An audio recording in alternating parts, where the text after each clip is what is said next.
Thank you all for being here again today. We appreciate your presence at these press conferences. I'd like to introduce our speaker list. We'll have Sheriff Bill Brown, United States Coast Guard Captain Monica Rochester, Santa Barbara County Fire Chief Mark Hartwig, ATF Special Agent in Charge Carlos Canino, and Suzanne Grimacy from our county's Behavioral Wellness.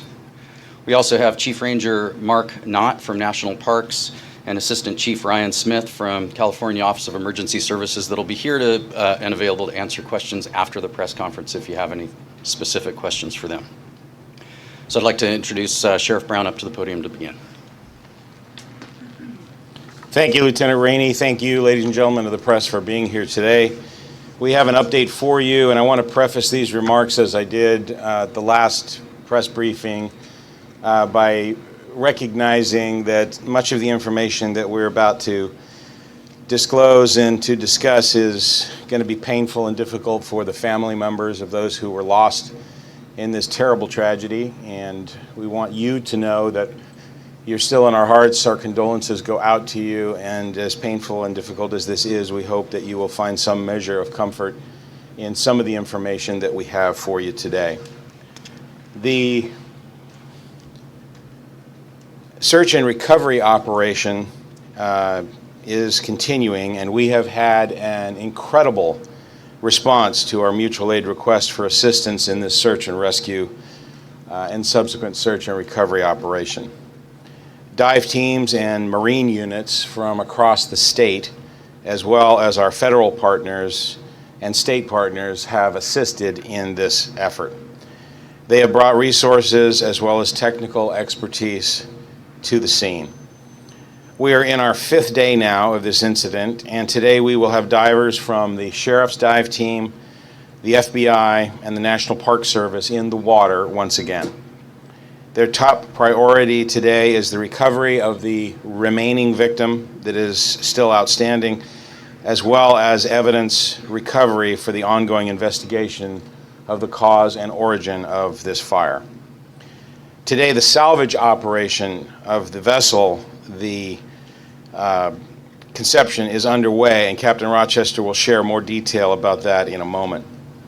As the vessel is moved during the operation, our divers will search the area that has heretofore been inaccessible to them, as well as search again the vessel itself for the last victim. The ATF National Response Team has arrived and will be assisting as well. I'd like to thank ATFE Los Angeles Special Agent in Charge Carlos Canino, who will speak later in this news conference to share how his office and this special team will be assisting in this investigation. From the standpoint of the coroner's office, so far the Sheriff's Coroner's Office has received a total of 33 of the 34 victims from the Conception. Due to the intense fire that occurred on the vessel, all of the recovered remains have suffered varying degrees of fire damage, which requires DNA analysis to confirm the identities of the victims. For the past several days, the coroner's office and sheriff's investigators have worked diligently to both positively identify victims, to obtain buccal swabs for sample comparison purposes in the DNA process, and to notify the next of kin. I want to share with you the process so that you have a better understanding of the monumental task that our investigators have been facing. When this incident began, our office was presented with a manifest, a list of passengers who were on the vessel, names only, with no other supporting documentation or details immediately available. As we were able to obtain more information through the Family Assistance Center, through the call center, and through other investigative means, we have been able to contact the family and loved ones of the passengers. As of this morning, I am happy to report that we have connected with family members for all 34 victims. The last family to be contacted was the mother of one of the victims, who lives in Japan. As the DNA identification process requires, we have obtained buccal swab samples from families as a result of the assistance of the FBI field offices from throughout the United States and abroad. To give you an idea of the scope of this effort, the FBI connected with one family in Singapore, and another family flew into Santa Barbara yesterday from India. We have been assisted by a host of allied local, state, and federal colleagues. Far too many for me to name individually at this press briefing. But I do want to give special thanks to Sacramento County Coroner Kimberly Jin, who immediately responded to our request for assistance with the ANDE, the ANDE Rapid DNA System, technology that her office is trained in and used during the Camp Fire's subsequent coroner's investigation. Her staff, as well as support from the ANDE Corporation, who brought a second rapid DNA system to us from their offices in Colorado, has been invaluable in the process of rapidly identifying victims, allowing us to bring some measure of solace to some of the loved ones. The Los Angeles County Medical Examiner's Office has been a tremendous help with the coroner's investigative process as well, and I just want to give a special thanks to all of them and to all of our coroner staff and our divers who have been engaged in this terribly difficult process of recovering these victims and bringing them to the Coroner's Bureau for examination and for ultimate release to the family members. The coroner's office is charged with determining the cause and the manner of death. This process is ongoing, and we will not be able to make those determinations final until toxicology results are in and the investigation into the cause and origin of the fire is complete. The Sheriff's Office will not be releasing the passenger manifest in whole out of respect for the families and in order to allow our investigators to make proper next of kin notifications. However, we do intend and will release the names of victims after we have positively identified them and have notified their next of kin of that positive identification. As of this press conference, we have been able, through the DNA process, to positively identify 18 of the victims. In 9 of those cases, we have been able to contact and notify the next of kin of the victims. And those 9, I will release the names to you right now. Those victims are Raymond Scott Chan, aged 59, of Los Altos, California. Justin Carroll Dignam, 58, of Anaheim, California. Daniel Garcia, 46, of Berkeley, California. Mary Beth Guiney, 51, of Santa Monica, California. Yulia Krashenaya, 40, of Berkeley, California. Alexandra Kurtz, 26, of Santa Barbara, California. Caroline McLaughlin, 35, of Oakland, California. Ted Strom, 62, of Germantown, Tennessee. And Wei Tan, 26, of Goleta, California. This list is representative of the diverse makeup of the passengers and crew who were aboard the Conception on that fateful day. They were from our local area and from throughout California, from across the United States and from around the world. Their tragic loss has devastated countless family members, loved ones, friends, and colleagues. We mourn their loss, and we want to assure those who they leave behind that we will continue working tenaciously to recover all of the victims, to determine how they died, and to investigate the cause of this terrible fire and loss of life with the hope that future such tragedies can be prevented. And now I'd like to bring up to the podium Captain Monica Rochester of the U.S. Coast Guard. Sheriff, I'm Captain Monica Rochester, Captain of the Port, Coast Guard, Los Angeles, Long Beach. This past week, the Unified Command has visited with the families of the victims and have seen firsthand the impact that the tragedy has taken upon them. And our hearts and thoughts are continuing to be with them as they go through this terrible, terrible tragedy. Yesterday, the Unified Command, which consists of the Santa Barbara Sheriff's Office, Santa Barbara City Fire, Santa Barbara County Fire, National Oceanic Atmospheric Administration, National Park Service, National Marine Sanctuary, came together to review a salvage and recovery plan of the motor vessel Conception. This is an important step to this process, but I would like to be clear that the Coast Guard's role during this salvage and recovery operation is for the safety of those on scene during these recovery operations, as well as the safety for the environment.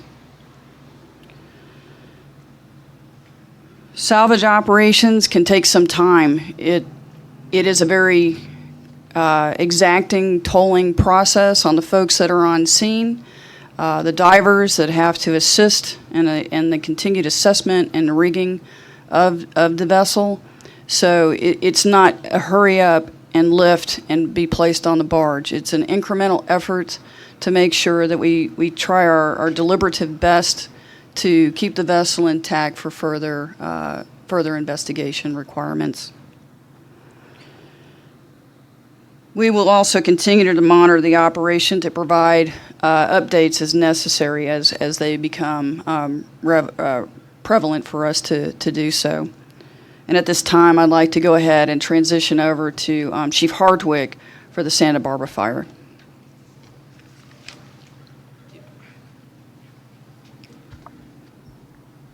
Thank you, Captain Rochester. Mark Hartwig, Fire Chief and Fire Warden for the County of Santa Barbara.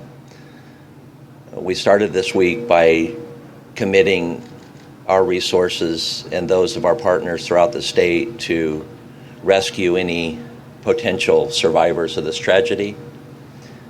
We then continued to commit our resources to recovery and recovering the victims, family members of this tragedy. And then I made the commitment to do any and everything we could to find the cause of the fire and the origin of the fire.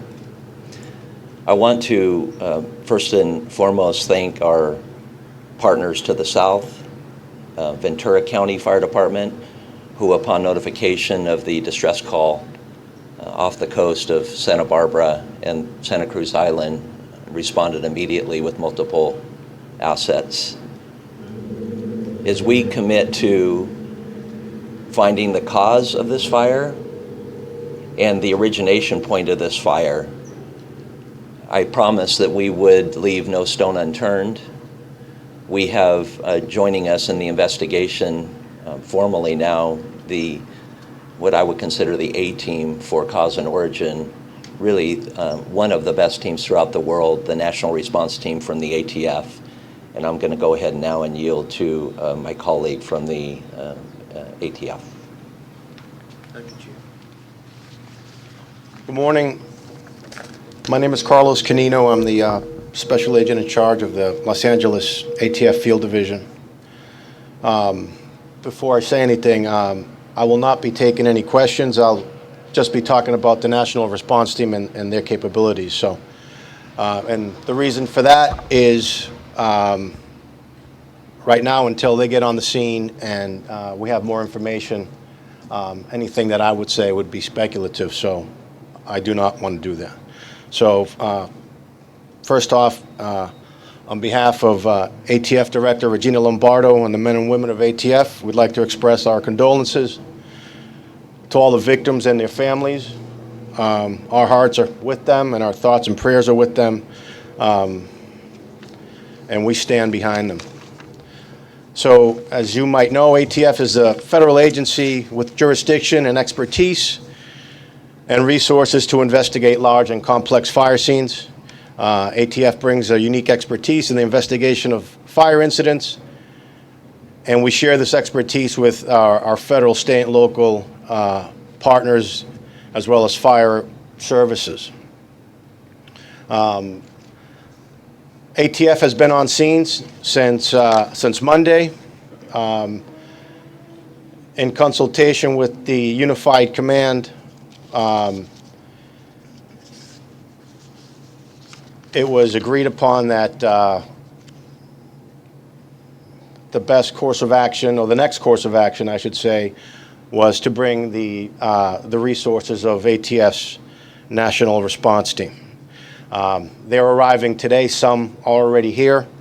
They'll be arriving today and ready to go to work this evening.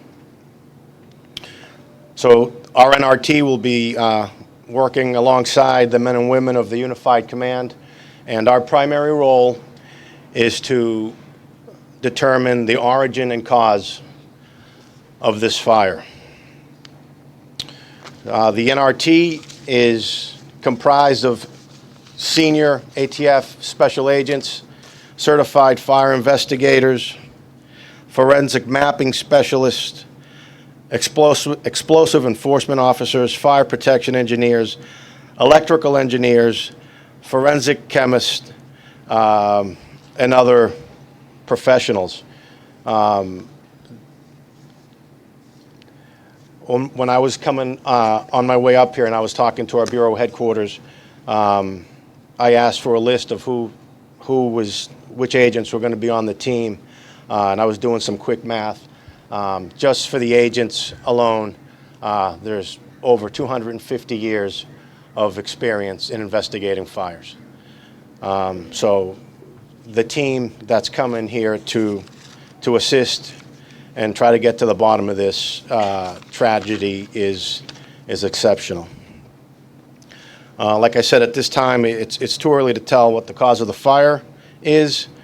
And again, it's imperative that I don't speculate or anybody else speculate until we get a look at the boat, and hopefully that'll be sometime in the next few days.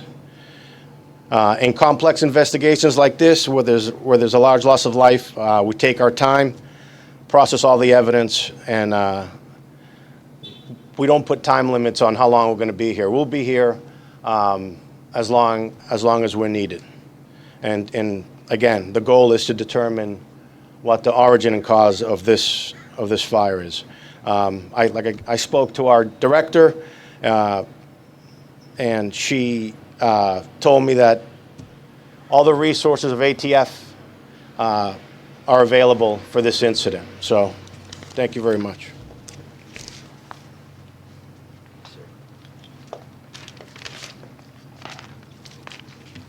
Good morning. My name is Suzanne Grimacy. I work with the County of Santa Barbara Department of Behavioral Wellness. We have together joined hands and hearts and made it through an incredibly difficult week.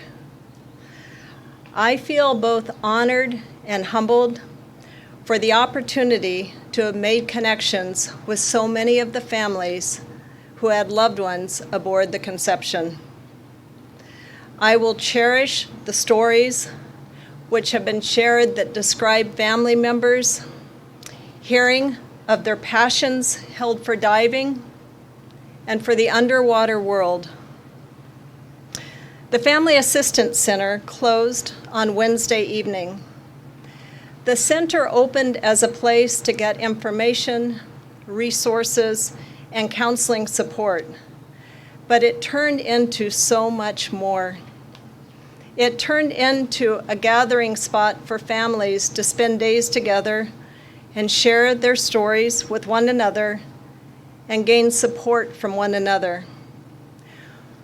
When we learned upon closing that new families would be coming to the area later Wednesday evening, the decision was made to open the doors hosted by Red Cross at their office site. On Thursday, with the same resources available, again, families joined together and were able to support the new arrivals to town. Today, families will again have the opportunity to join together and support one another throughout the day with mental health and spiritual support available as we await this evening's vigil. A vigil will be taking place tonight at 6:30 at Chase Palm Park.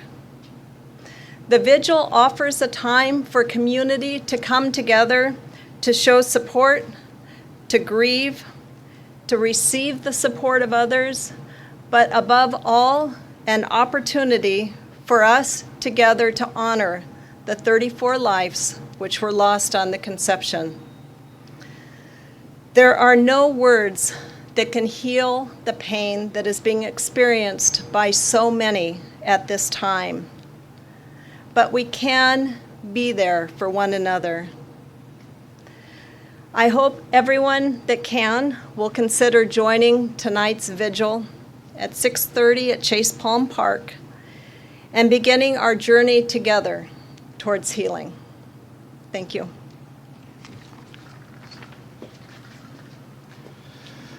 We're happy to take questions at this time, but just in an effort to keep our questions clear and organized, please raise your hand, wait to be called on, and when you are, state your affiliation and your question and who the question is for specifically, and we'll bring that person to the podium to answer that for you. And I also just want to start by saying, as the sheriff mentioned, this is an ongoing investigation, and there are just some things that we're not at liberty to discuss as far as the investigation itself. So please remember that when you're asking your questions. Hi, Chris Hankley, CBS News. Two quick things. The fact that the ATF is participating now, is that any reason to think that this has moved into more of a criminal investigation than an accident investigation? And the second part is weather conditions as far as trying to raise the boat. Probably two questions, one for the sheriff and one for Captain Rochester. So in response to your first question, the investigations that are underway, and I emphasize investigations because there are multiple agencies investigating multiple aspects of what happened during this tragedy. We are looking to determine what happened. And a criminal element to that is always a possibility and is always something that we would want to make sure that we have evidence for and that we investigate. But at this point, no one has been charged criminally, and we are proceeding alongside our partners. And the people who have been brought in for a reason because of their specific expertise in specific areas. The NTSB with transportation-related disasters, the ATF, because this was fire, the ATF national team is probably the world's foremost in terms of investigating fires. We want to make sure that we investigate every aspect of this. So it has not turned into a criminal investigation at this point. It is an investigation that is looking into all related and associated elements to the terrible tragedy. And then I'll let Captain Rochester answer the question on salvage.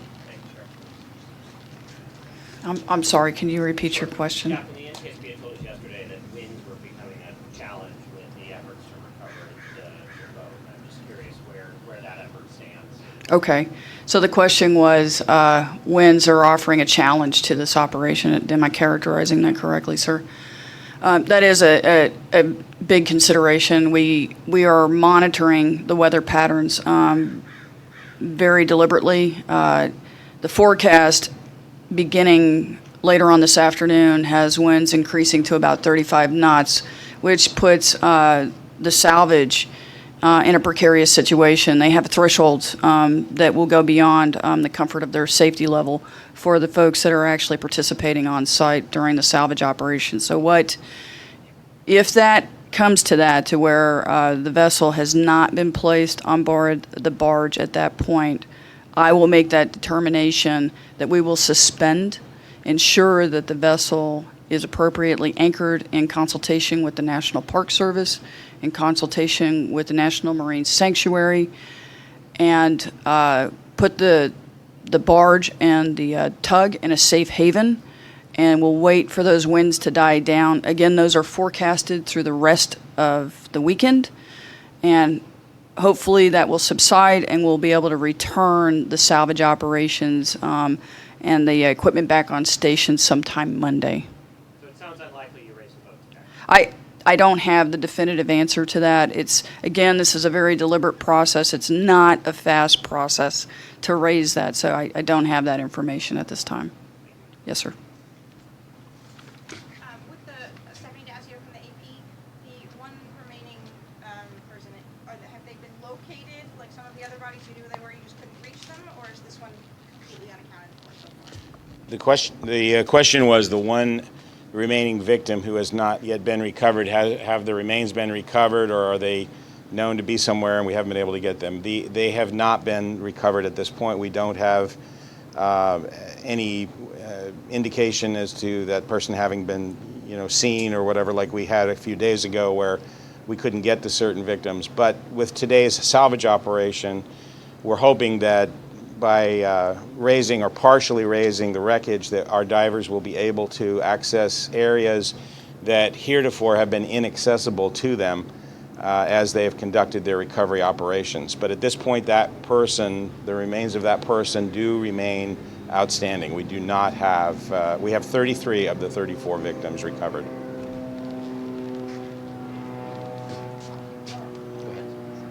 Sheriff Patrick Healy from NBC4 in Los Angeles. Based on the interviews your personnel did earlier in the week with the survivors, was there any indication that any of them was serving as a rover, night rover? Yeah, there's a question that's relating to some details of the investigation and interviews in the investigation, and I'm just not at liberty to discuss any of that right now. That's part of the ongoing investigation, and those are the types of questions that myself nor anyone here is going to be able to answer for you today. Mark Quincy, LA Times. Sheriff, you say all 5 were asleep. NTSB said yesterday in the afternoon that 3 of them, during interviews, there's indication. Can you guys ascertain whether they were all asleep or was anybody awake? The question was the NTSB information indicated that 3 of the surviving crew members indicated that they were asleep, and I heard the same information that you did, but I don't have any ability to comment beyond that other than what has already been in the public domain and has been released. Any other questions? Yes, sir. 2 questions. Could you say from a Coast Guard standpoint, do the regulations mandate that a roving night watchman is aboard the ship and awake for that size of boat? The question was, do the regulations stipulate that there's a requirement for a roving watch and to be awake at the time? I cannot quote the regulations verbatim. I can tell you the certificate of inspection articulated that there was a roving watch required for that vessel. Yeah, I'm sorry, I didn't identify myself. Paul, on CNN. Could you say what sources or possible sources of fire have been ruled out, or if there's an area of focus?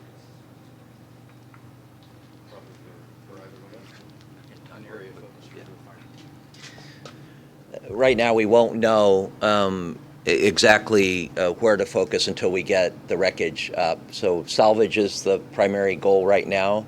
And I can tell you that with the resources we have now and have been brought to bear by the ATF as an official responsible for any fire, cause and origin within their jurisdiction, I couldn't ask for a better team and more resources than we have now on the scene that will, again, spare no effort or expense when it comes to looking at how and where this fire started.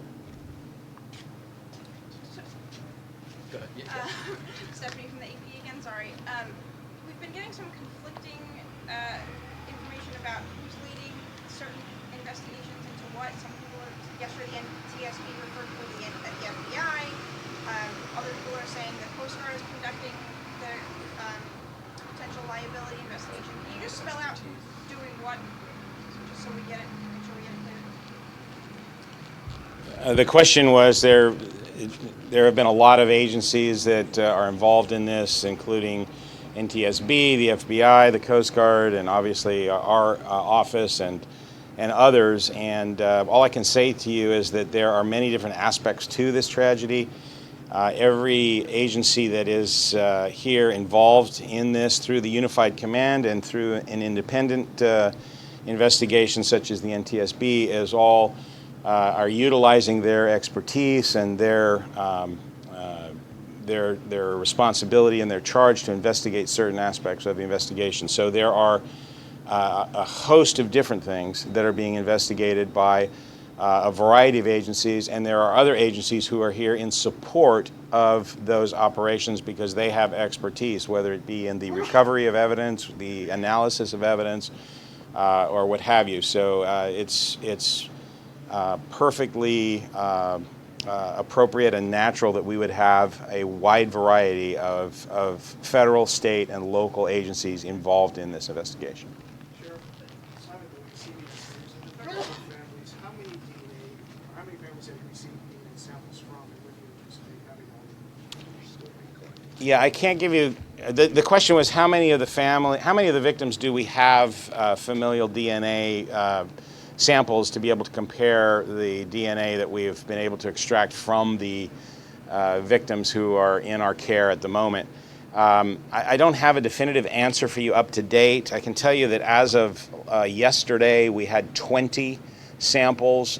We had a variety of samples that were en route to us from various parts of the country and indeed the world, having been gathered through the assistance, as I said earlier, through the FBI field offices. I don't believe we have all of the samples yet, but we have made contact with all the families, and those samples will be forthcoming. And once those samples get here, and once we have them, we have the capacity to make those identifications within a matter of hours. Hi, Sandra at the Fox 11. Perhaps a question for the Coast Guard. There was a report that Smoke Alarm was on board for regulation, and one of the crew members did not hear anything go off that night. Do you know where the smoke alarm would be located on board? Okay, as the question was, smoke alarms were on board the vessel and what their locations are. As previously stated in the first press conference, there was one located on the port and one located on the starboard. So starboard is right and port is left of the berthing space. I can't speak to that. I can't speak to that. I don't have firsthand knowledge. Sir, I can't speak to that. I don't have firsthand knowledge of it. Thank you for asking if there were sprinklers on board the boat. Sheriff, NBC4, quick question about the 18 victims that identified. Can you identify those 18 through DNA? And remind us again the 9 names you released, why you released those 9 and not the other 9. Yes, the question was, did we identify the 18 the 18 people who've been positively ID'd so far through DNA, and why did we release 9 and not the rest of the names, if that's sort of close to what the question was? The reason that we didn't release the other, or not releasing at this point, the other 9 is because we have not been able to make notifications to the next of kin that we have made those positive IDs.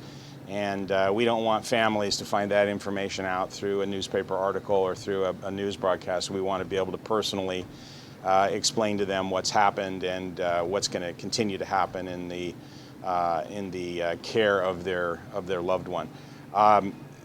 We will be releasing periodically more of those names, and I am confident that we will likely have additional names to release, if not by the end of the day, certainly by tomorrow as well. A, are you planning to release the names of the crew?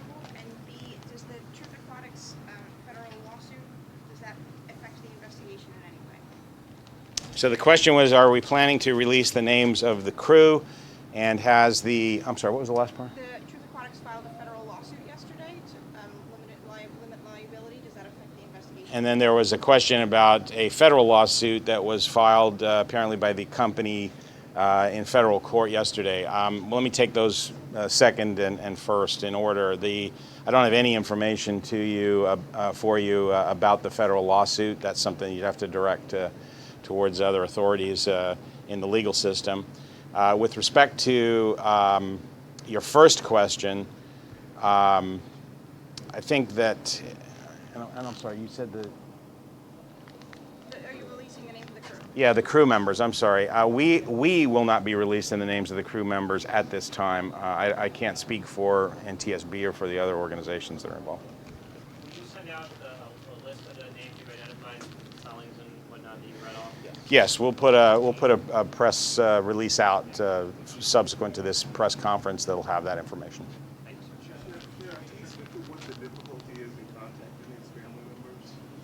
The question was, what is the difficulty in contacting these family members? As I indicated earlier, these family members are scattered across a wide area throughout the state, throughout the country, and in some cases throughout the world. And typically, these are notifications that we do not like to make over a telephone call. This is information that we would like to address families face to face. And follow up with questions. So that's really what's driving a lot of this at this point. Is the boat company working with you all about any issues? You mean with respect to the families? Of identifying who they are? So the question was, is the boat company, was the question, are they working with us to identify the families? It's important to remember that this was a chartered trip. The chartering company was separate from the company that owns the vessel. So the company that booked the charter, we had some delays in getting information because the co-owner of that company was aboard the Conception and was lost on the Conception. She was one of the names that I just read to you a few moments earlier, Miss Kurtz. She had documentation and information that was aboard the Conception that was lost when it was lost. We were able to, through a secondary set of information that was in the custody of her husband, who was the other co-owner and who was also a dive instructor, who was on a remote dive in South America.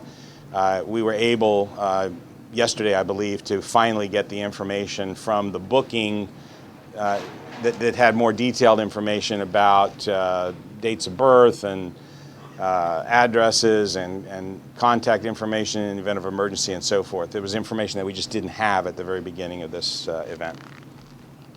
For Colin with News Hub, have you conducted autopsies? How many and cause of death?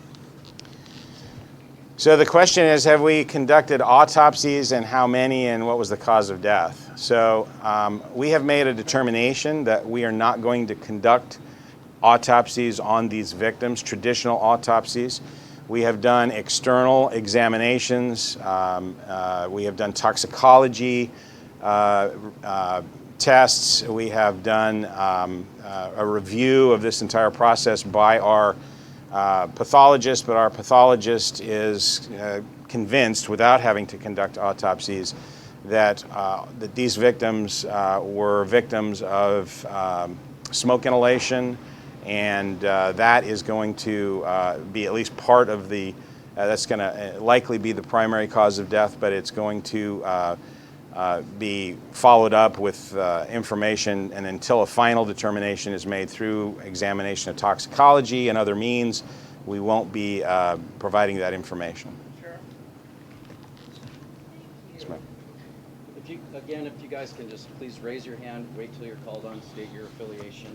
That way we can control the flow of questions. Sorry, I was over on this side, probably invisible to you. Jean Yamamura with Santa Barbara Independent. In talking with the treatment audits, we understand there were two captains on board, the primary and the secondary. Were they both licensed for this boat? I'm going to defer that question to the Coast Guard. I don't have any information about that. I'm not sure that she will either, but I'll let her answer that. I'm sorry, ma'am. The question was, there were two licensed captains on board the boat, and were they licensed to operate this particular type of vessel? Okay. There is a manning requirement on the certificate of inspection, but I don't have that information in front of me, but we most certainly, can produce that for you. Yes, ma'am. I'm sorry, I couldn't hear. I couldn't hear you.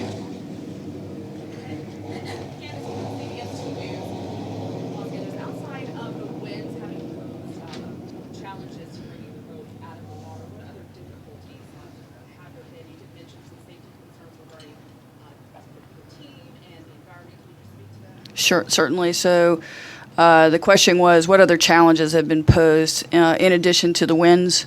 With winds comes some pretty treacherous currents. So, the divers can only stay on station so long and battle the currents, and, they would become fatigued very quickly and put them in a precarious situation that could, put them in a unsafe position. So the divers, with the combination of the winds and the currents, the divers would have to actually exit the water until we have a more stabilized natural environment.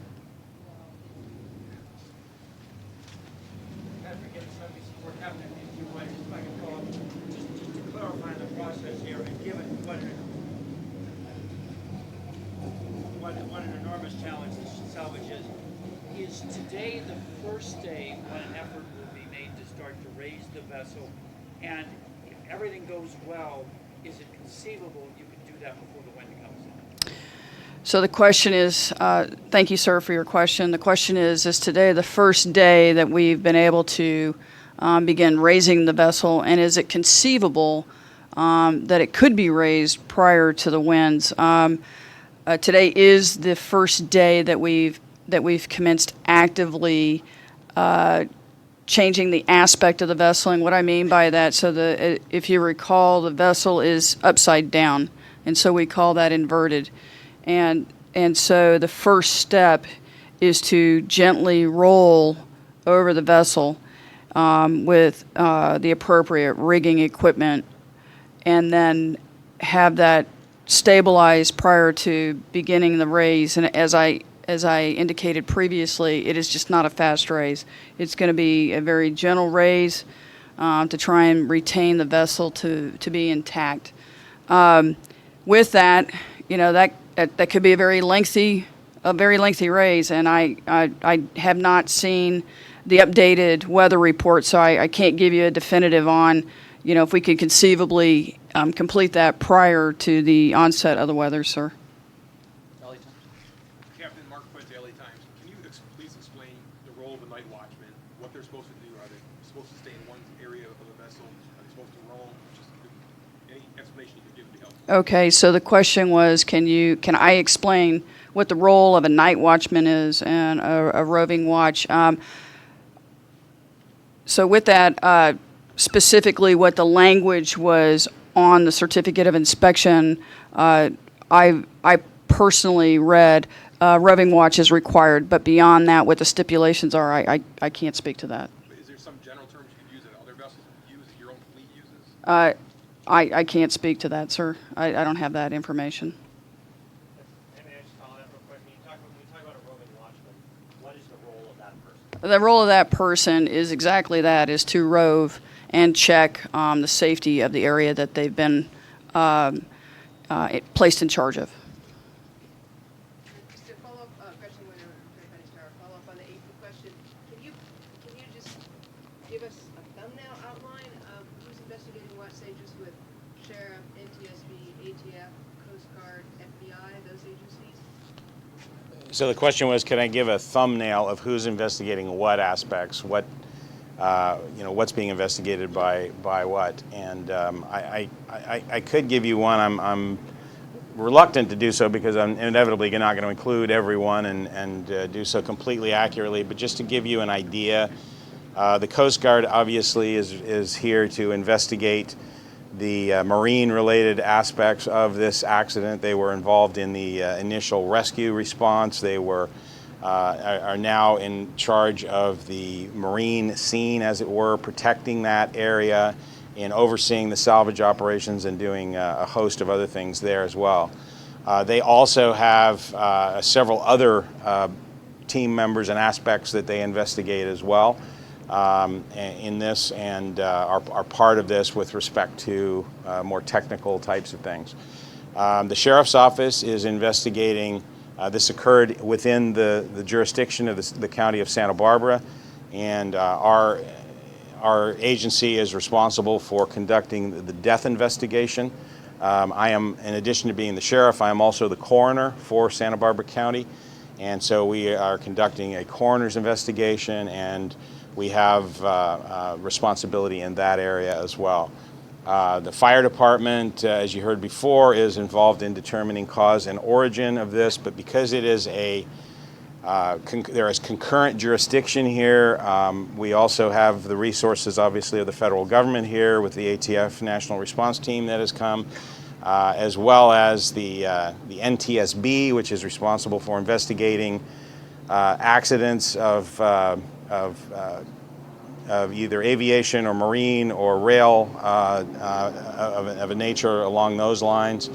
And I'm sure I'm missing some others, but basically those are the areas of responsibility that are there. And then there are a host of other investigative agencies that are in support of those operations because they have expertise in everything from underwater evidence recovery to the investigation of fire after the fact and so forth. So those. The FBI is actually part of that. They have their dive team is an evidence recovery team that is here as well. Are they just, is that support role then, or? They are in that role and other roles of support to other federal agencies because they're investigative in nature. And as I indicated, they have been in direct support of us in terms of this attempt to get everybody identified. Before I take the next question, I just wanted to clarify something. I misspoke.